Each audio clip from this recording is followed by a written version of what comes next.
રોજ બાળકોને નાસ્તામાં શું દેવું, રોજ એકનો એક જ પ્રશ્ન થતો હોય છે. તો ફટાફટ ઇન્સ્ટન્ટ ઇડલી બનાવી. આ ઇડલી 15 જ મિનિટમાં બનીને તૈયાર થઈ જશે અને એકદમ પોચી રૂ જેવી બનશે.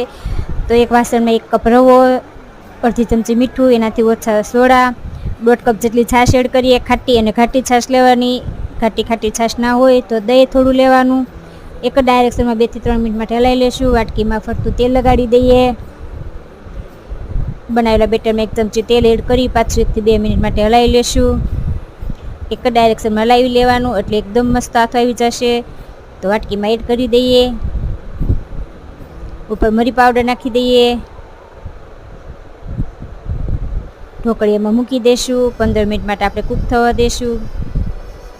તો 15 મિનિટ થઈ ગઈ છે. તો આપણી ઇન્સ્ટન્ટ ઇડલી તૈયાર છે. એકદમ પોચી અને જાળીદાર એવી આપણી ઇડલી તૈયાર છે. એકવાર આવી રીતે બનાવશો તો ખ્યાલ પણ નહીં આવે કે આ રવાની ઇડલી બનાવી છે. એટલી સોફ્ટ બનશે.